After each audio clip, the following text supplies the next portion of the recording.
What's up, family? Gerald the Bossman here. You're tuned into the Bossman Show on AM 1010, AM 1430, 1055 The King. Let the King out at 105theking.com and the Bossman Show at bossmanshow.com. Hit me up on Instagram, The Bossman Show, Twitter at Bossman Show, and Facebook, Bossman Show. It's the Bossman on your radio. Listen to the Bossman Show with your host, JR, Saturdays at 9 a.m. right here on AM 1010, The King.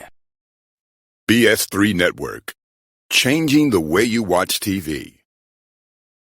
Yes, BS3 Network, changing the way you watch TV, covering content and hot topics from A to Z, sports, music, society and culture, movie reviews, you name it, we have it.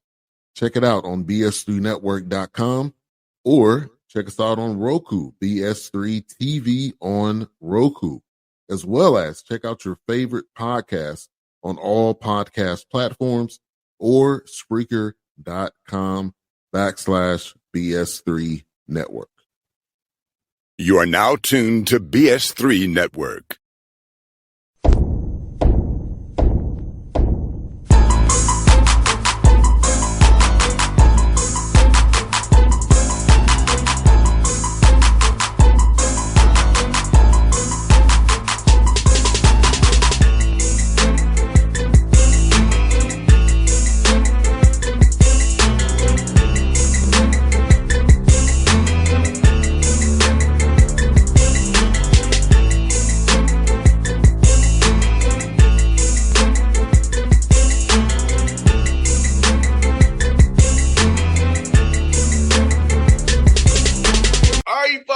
Bossman Show, friend of the show, Coach Erik, Martin, Fine State Bulldogs with me on the show. Coach Martin, to talk to this morning. How things over there in Orangeburg, man? Everything is great over here. It's beautiful. It's going to be 73 today. No rain. Fall is here. Fall is here. All that 95 humidity and 95 degree, that's gone. So we're looking forward to being able to open these doors in our gym and let some of this fresh air in and turn this air off, man. I got allergies, man. That air will mess with my allergies. I hear that, Coach. Coach Martin, can you believe it's already your fourth season here at the NC State, man? I know you took the job, you got it down. So can you believe it's already being heading to your fourth year already, man? Yeah, we were talking about that as a staff the other day. Not only is it being my fourth year and time has gone fast, but I've said this multiple times. My job is better today than it was the day I took it. And that's all you can ask if you stay at a job, no matter what sport you're in, that your job keeps getting better. I'm getting more support from the administration. Obviously, we won last year, so everyone wants to be a part of a winner. So we got more involvement with the alumni. We're working on trying to put together NIL patches where we can have something we can pay our kids. But I'm just so thankful to the good Lord that I'm still here and that they still want me around for the time being. That's always the big key right there, man. Always the big key. And like you said, man, like I said, I remember seeing you at Tennessee State your first year, and so where you are now, man, it's like night and day. And I just seen the growth of your program, man. I know if you've been in it every day, it's good. But from my house looking in, I'm like, I know what it was when I saw you at Tennessee State to now. I'm just happy for you.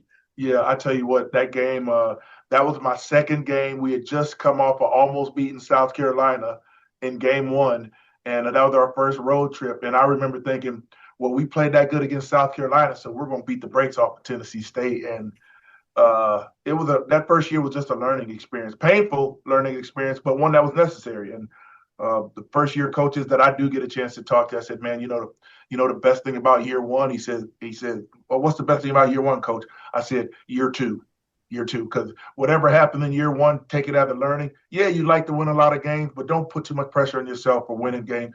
You're going to be so much better in year two because you'll know what's coming. You'll know how to do everything. What type of sideline guy are you going to call timeouts? When you're going to call timeouts, you're going to let your team try and play through adversity. That first year was just a learning experience, and I'm glad that's 3 years ago. So I'm glad I'm in year 4. Yeah, man. I remember seeing that. So I said, yeah, I was like, man, but I was happy for you, man. And last year we talked about it in February. Your team was playing very, very well. Made a run in the MEAC championship tournament there. I saw you. I watched you on TV. I was chanting for the was on talk again after you won, man. But That's right. We said we were going to talk again after we went to the tournament. yeah, so it was like, man, I was looking forward to it. But watching you on TV, I was happy for you guys. I said, like I said, I know where you came from. I saw you in Gay too, and now you're in the MEAC and Norfolk Buffalo Circle competing in the mix. And I was like, I was happy for you. I know you didn't get the results you wanted, but I was happy seeing how far you had came just there. Yeah, yeah. And most of that was, I changed up my staff from year 1. And to be honest, I'm as good of a coach as players as I have. And my players last year and this year were so much better than year 1. And that's no shot at those guys, but I got in late and I kind of had to piece together a team. That second year, I had an entire year to recruit. Same thing for year 3, year 4. So I feel like I'm a better coach than I was back then. And also, I got better talent and my staff is better. Those guys, they really make it to where all I got to worry about is the X's and O's and practice and games. And when you get a staff like that, you just hope you can keep them together, because guys that good, they're going to get poached from your staff, kind of like my kids that were here last year got poached in the transfer portal. But either way, I'm always for someone getting more money, whether it be with me or someone else. I'm always about someone else getting their money. So Yes, I'm happy when they go. I'm sad when they go, but hey, man, you're going for more money. We're all good. We're all good. Yes, sir. And Coach Martin, you have some young guys on your roster. Look about how important it's still to get good young freshmen, young men, young sophomore, who you can grow and develop. Hopefully they'll be with you a long time. But if they go up, get some more money elsewhere, that means that you gave them a good springboard to get there. So look about how important it is still to get young men who are talented, get an opportunity to develop and grow and learn your language versus coming in with a different language that you got to try to break them from. Yeah. I tell you what, the portal is good for those people who've got big bags and big pockets, but it helps me out because a lot of these freshmen we're getting, if there was no portal, we wouldn't get these kids. It's a lot of kids, and especially seniors, they slip through the cracks. So you get those guys, and when I bring them in, the ones who are really talented, I tell them, hey, let me set up your foundation for what's coming in your future. I said, and if you're here longer than 2 years, then you've messed up, because you're super talented. And by the time you're done as a sophomore, you should be ready to leave. But I love being able to get those guys. And once again, everybody, JUCO, prep, freshmen, they all have habits you're going to need to break when they get to your campus.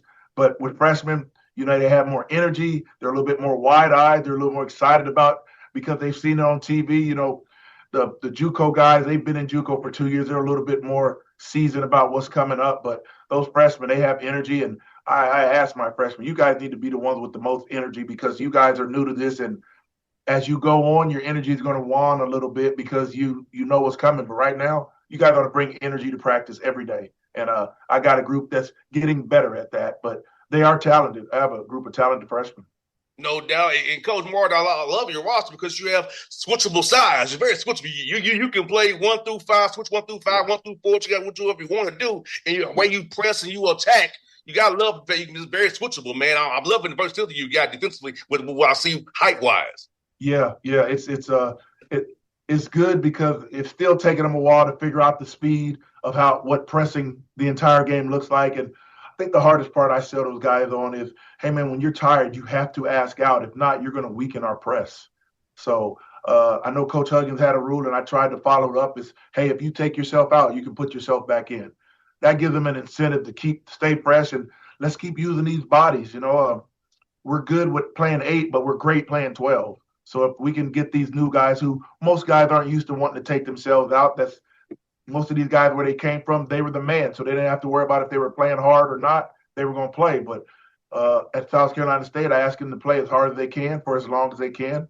Ask out, you can put yourself back in. If I take you out, I'm going to put you back in when I want you back in. So there's an incentive there you can control your own subbing pattern if you're honest and transparent and just true to the team. That's all about team. It's not about me. It's about team. Our team needs to be at full strength at all time. And I don't know how many teams in America will play 12 people, but I will. And we need to take advantage of that on a game-by-game basis. Yes, because you're good. I told somebody about you was like how you do it. If you are the 9th through 12th guy, you still have a chance to be live. That's right. That's right. A lot of teams, you 9 through 12, you probably just a stay ready guy. But Yeah. with you, 9 through 12, you still can stay active, stay alive, and not be just I'm a support guy. I don't have the numbers on it, but I'd be willing to guess that I was probably top 5 in America with bench points and minutes. I don't know. I can't guarantee that, but watching college basketball, I didn't see a lot of guys play 12 people, and I did that. And I think what I like to do is that first half play everybody. Hey, we get down to the last 8 to 6 minutes. Whoever's playing good that game, that 7 or 8, they're gonna finish the game out. And it makes practice competitive, and it keeps everybody, like you said, ready to go, because someone can get in foul trouble. You have injuries that happen during the season. So playing 12 makes practice competitive, and that's what you do in practice is what you're going to do in the game. I tell those young guys all the time, this is not high school. You can't go through the motion in practice and then think you're going to turn it on. Division I basketball is too good. You're going to do what you do in practice. And Coach Martin, talk about the elite shape your guys must be in to play your pressing style. Because I tell people that all the time about where you play. That you have, Coach Martin, you got to be in elite Olympic shape to do that all game long. And if you're not going to play in South Carolina State. No, not at all. No doubt. And what we try and do is I used to run guys a lot on the track, but as I've done this a little bit longer, I realized the best way to play my guys in the shape is during practice. We're going to play little mini games. We're going to make sure they're pressed, and they're going to be fatigued. But as I tell them, you can't get in shape unless you're fatigued. How are you ever going to build up your stamina, build up your lungs, build up your wind? So we do a lot of in-house scrimmaging. We get some of those managers to be referees, and we just play. We give them breaks every 2 or 3 minutes. We don't give them full TV breaks, but once again, we're trying to build this up, and they won't be in good a shape now as they will be in December or January, but we're building toward that. As I tell them, I don't need you to be in peak shape in November. I need you to be in peak shape in January, because January is when we can, make our run toward playing in the NCAA tournament. No doubt, and that seeding very much matters in the MEAC tournament. That seeding matters a lot, and you know it. And the teams are very tough as well. And what I also want to ask you about, Coach Martin, is this, man. When you play that way, teach these guys to kind of rest and recover, sleep well, and eat well, because the player kind of style, all them things matter. Yeah. And you know what, to be honest with you, even if we weren't playing that way, what you said is so important with these new guys. Fellas, you got to watch what you put in your body. You got to stay away from soda. You got to drink water. If you have a choice between fruit punch or something and Gatorade, drink the Gatorade. It's hard to monitor them because they're going to class and they got study hall. But so all we can do is preach to them, hey, man, what you put in your body is what you're going to have in practice. We were fortunate enough this year to have a nutritionist come and speak to our kids about the importance of their diet and getting liquids in them. And, I don't think that's pushed enough amongst college athletes. I don't know how anyone does it anywhere else, but we've tried to be on top of, hey, fellas, during practice, we take a break, finish your entire bottle of water. Don't just drink 2 squigs, because water gives your body strength. And I don't think I was privy to that information when I was in college. I know I was back in college back in the 90s, so things were different. But I do know now I am big on, fellas. If you have a Gatorade bottle, regular Gatorade bottle, in a 2-hour practice, you should finish at least 6 or 7 of those, and that's just to keep you hydrated. So it's about being in shape. It's about taking care of your body. I think as time has gone on now, with LeBron James spending $1 million on his body, I think the